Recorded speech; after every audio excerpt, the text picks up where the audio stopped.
Isa sa wisdom kung bakit ang isang tao magpapakasal at magkakaroon siya ng partner sa buhay niya ay magkaroon siya ng kapanatagan, magkaroon siya ng katiwasayan, magkaroon siya ng maayos at hindi masalimuot na buhay. Tandaan po natin yan. So sa Islam, pinapahalagahan talaga ng mga Muslim ang pagpapakasal. Kaya nga, pinapadali ito. As much as possible, mas madali. O kayong mga binatilyo, sino man sa inyo ang may kakayanan na mag-asawa, ay mag-asawa. Pagkat ito ay ahsanu lil farj. Ito ay pinakamainam sa inyo upang hindi kayo makagawa ng illegal.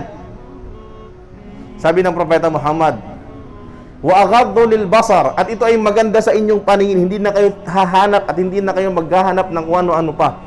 Legal. Yun ang sabi ng Propeta Muhammad sallallahu alaihi wasallam. Alhamdulillah Rabbil Alamin, wa bihi nasta'in fi umuri dunya wad din, wa sallallahu ala nabiyyina Muhammadin wa ala alihi wa ashabi ajma'in. Ang lahat ng papuri at pasasalamat ay ukol lamang kay Allah subhanahu wa ta'ala, ang pinakamaawain at ang pinakamahabagin. Bago ko po simulan yung pag-i-explain sa inyo tungkol doon sa mga rulings ng kasal sa Islam, mabilis lang po siya. Para naman po sa benefits ng mga hindi pa Muslim, especially sa parents po ng lalaki, kay William, at yung mga nandito ngayon na hindi pa Muslim, no? Magbigay po ako ng konting pagpapaliwanag sa inyo tungkol sa kahalagahan ng pagpapakasal sa Islam, o di kaya yung pag-aasawa sa Islam, no? Kasi sa Islam, sinabi ni Allah ganito sa banal na Quran. So lagi nyo pong naririnig na nagko-quote kami galing sa Quran, which is dapat lang po talaga kasi yung lahat ng source ng aming pananampalataya is nanggaling sa Quran. So anything na may kinalaman, kasi ang aming pananampalataya is tinatawag siyang way of life, pamamaraan ng buhay. Hindi po dito saklaw lang ang political o di kaya sa trabaho o sa ano pa man, lahat ng bagay. Maging personal na buhay, sa business, sa mga kaibigan, ay saklaw ng batas ng Islam. Kaya tinatawag siyang way of life.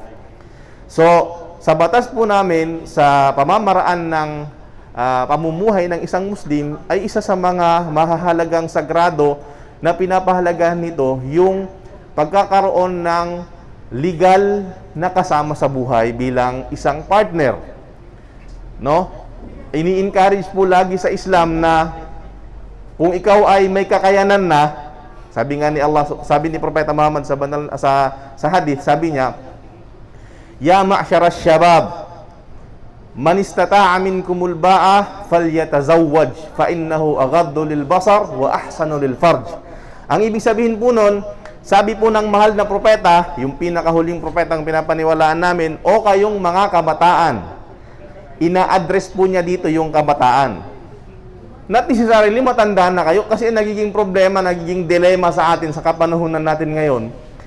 Ang ating mga anak, gusto natin pagtapusin muna ng kolehiyo, pagtapusin muna ng makapagtrabaho muna, makapagpundar muna, di ba? Ilang taon na siya noon pagkatapos ng mga pangarap mo sa buhay niya, di ba? Umabot na siya ng 25 years old o 30 years old, which is napakatagal na panahon yun. Sa Islam, as much as possible, kung ang isang nararamdaman naman po ng isang tao yun, kung kailangan niya ng mag-asawa o hindi pa. So ang rulings po ng Islam sa pag-aasawa ay nag-iiba-iba. Hindi po lagi kailangan mo mag-asawa o obligado sa'yo. Hindi. Depende sa nararamdaman ng isang tao. Kung kaya niya na, o di kaya hindi niya na mapigilan, imbis na siya ay makagawa ng kasalanan, why not gawin niyang legal? Kaya ina-address dito ng propeta, sabi niya, in-encourage niya, ya ma'syaras syabab. Ang syabab is yung mga binatilyo, sabi niya. O kayong mga binatilyo, sino man sa inyo ang may kakayanan na mag-asawa, ay mag-asawa. So napakalinaw po. Sapagkat ito ay ahsanu lil farj. Ito ay pinakamainam sa inyo upang hindi kayo makagawa ng illegal.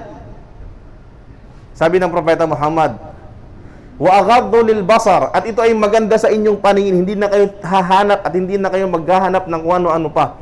Legal, yun ang sabi ng Propeta Muhammad sallallahu alaihi wasallam. At isa pa, sinabi ni Allah sa Quran, wa min ayatihi an khalaqa lakum min anfusikum azwaja litaskunu ilaiha wa ja'ala bainakum mawaddatan wa rahmah. Sabi ni Allah subhanahu wa ta'ala. Sabi ni Allah, at kabilang sa aya o palatandaan ni Allah, sa Islam kasi pinapahalagahan yung mga palatandaan ni Allah na nagsisimbolo sa Kanya, na kapag nakita natin o kapag nalaman natin, alam natin na ito ay mula kay Allah, palatandaan niya, palatandaan ng Panginoon, kaya pahalagahan natin. Halimbawa, ang mga Muslim ay humaharap sila doon sa Kaaba, sa Makkah, yung kwadradong itim na umiikot doon yung mga tao. Palatandaan yun ng Diyos, na mayroong Diyos. Katulad halimbawa yung Quran, alam natin na salita ng Diyos yon sa aming mga Muslim, salita ni Allah, kaya pinapahalagahan namin kasi palatandaan ng Diyos yon.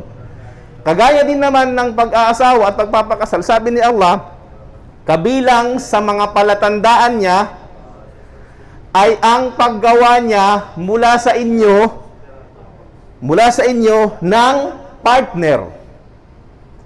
Magkaroon kayo ng partner. So normal sa buhay natin dito sa mundong ito, may partner talaga tayo. Litas kunu ilayha. Ang isa sa dahilan, ito napakaganda. Litas kunu ilayha, upang kayo ay manahan sa Kanya. Isipin mo, napakagandang term na ginamit ni Allah, sakina. Ibig sabihin ng sakina, tranquility. Na magkaroon kayo ng kapanatagan, kapayapaan sa inyong pagsasama. So isa sa wisdom kung bakit ang isang tao magpapakasal at magkakaroon siya ng partner sa buhay niya, ay magkaroon siya ng kapanatagan, magkaroon siya ng katiwasayan, magkaroon siya ng maayos at hindi masalimuot na buhay. Tandaan po natin yan. So sa Islam, pinapahalagahan talaga ng mga Muslim ang pagpapakasal. Kaya nga, pinapadali ito. As much as possible, mas madali. Hindi kailangan gumastos actually.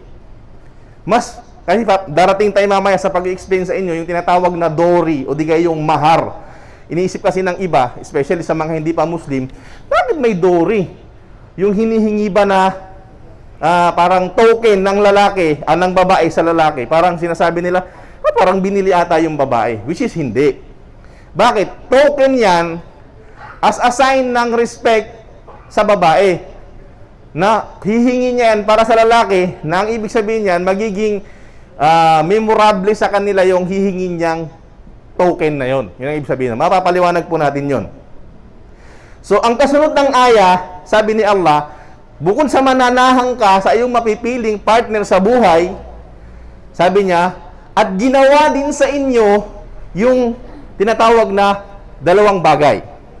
Minsan tinasabi ko ito yung dalawang pakpak ng pagsasama sa isang bahay o di kaya ng buhay may asawa.